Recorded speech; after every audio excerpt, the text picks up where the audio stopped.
Hello everybody, I hope you're enjoying Activities Day. My activity is to make a Froggy Catch Game. Okay, I'm going to give it a try and see if I can do this.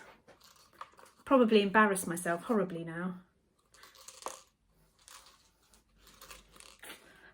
I'm not very good at playing the game, but I think I'm better at making it. Why don't you follow along at home and see if you can make your own Froggy game. Of course, you could be even more creative and create your own version of the frog game. I think a shark would be pretty cool. Maybe a dinosaur or a lizard. Any kind of creature that has a big open mouth might be good. I hope if you do have a go at making one of these at home that you could send me some photos. I'd love to see what you can come up with. Enjoy. To make your frog, you will need a selection of different things. I've got some toilet roll tubes, which you only need one if you're just going to make one frog or other creature. I've got some paint. I'm using acrylic, but you can use any type of paint you've got at home, or you could even use felt tips. I've got some string, paintbrushes. I've found some googly eyes at home, but if you don't have googly eyes, you can draw them or stick them on. I've also got some scissors and a stapler. If you don't have a stapler, you can use some glue. So the first thing I'm going to do is take my tube and squish the ends just so that they meet in the middle. I don't want to squish the whole tube.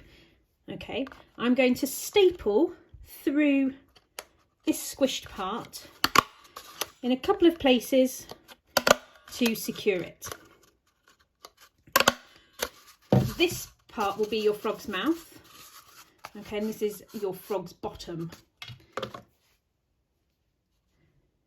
You can see that I've got a piece of scrap cardboard here that came from something that came in the post, and I'm going to use that to create the legs and the arms for my frog. I'm just going to draw them on using a pen. You probably want to use a pencil, but it's best if I use a pen so that it shows up on the video.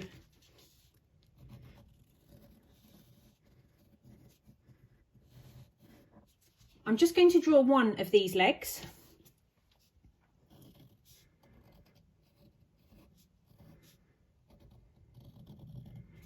And one of these legs. And then once I've cut them out, I'm going to use them as a stencil to draw the other ones so that they both match.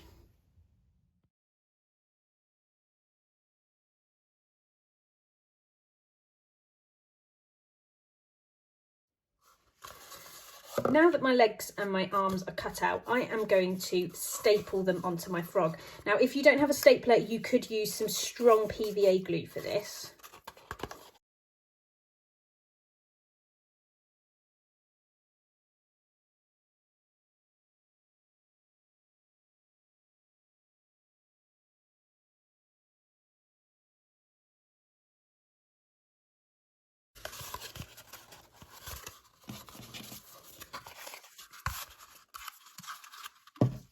And I'm going to attach my froggy legs onto the bottom here.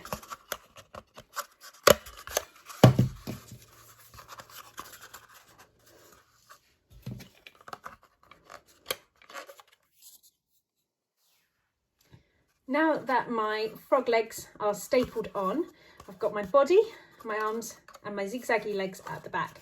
I am going to paint my frog all over using the green. Be careful, make sure you put something down over your table, just like I have done.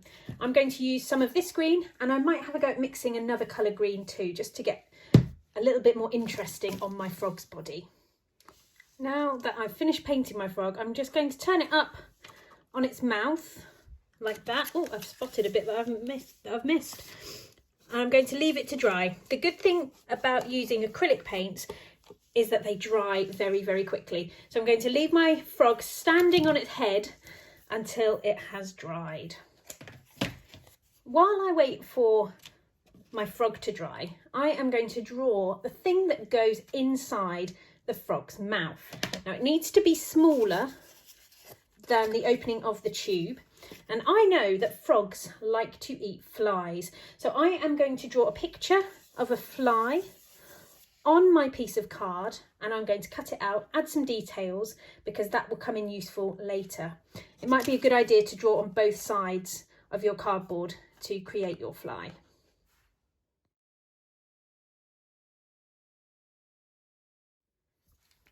You can see that my fly, I've cut him out with a bit of space all around.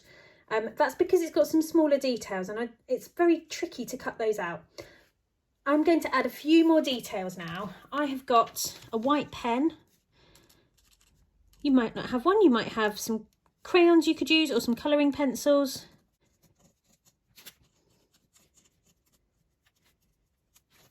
And I'm going to give my fly some red eyes. He looks like he's going to buzz around in the pond. While you're waiting still for your frog to dry, what you can do is cut a length of string or ribbon, and you will need it not to be too long. I would say that that's about 20 centimetres or so. I'm going to cut it off with some scissors, and I'm going to fix it on the back. Now you may want to use some tape, or you could use some glue or a staple. I'm going to use a staple because that's what I've got here.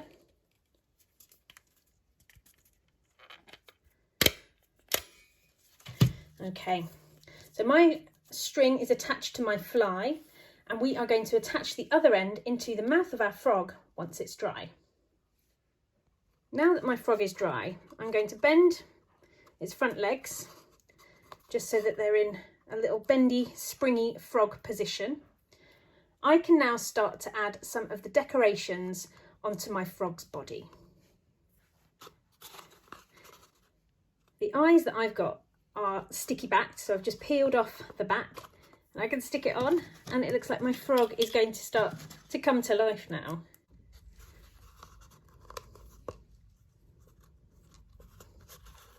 You may want to add some other details onto your frog, such as some spots or some warts if you think your frog is actually a toad. I'm going to put some extra spots on my frog's back just to give him a bit more detail.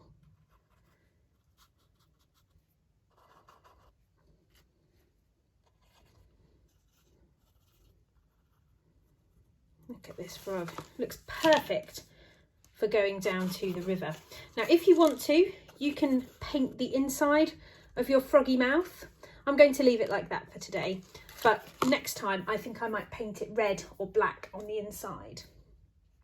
The final step in making our Froggy Catch Game is to attach the string to the inside of the frog's mouth. Now I'm going to use my stapler here.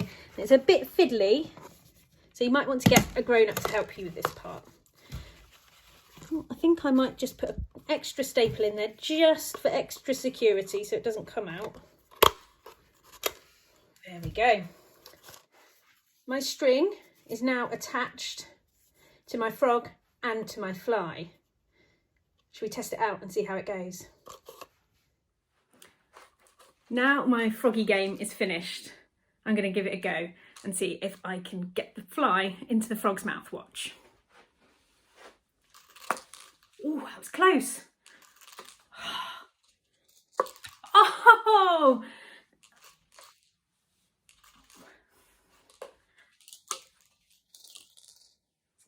Close enough? Hopefully you will be better at this game than I am. You could of course use other things. If you had a button or a pom-pom or something else fun, you could put that onto the end of your string too. So there he is, Froggy game. I hope you enjoy it, everybody.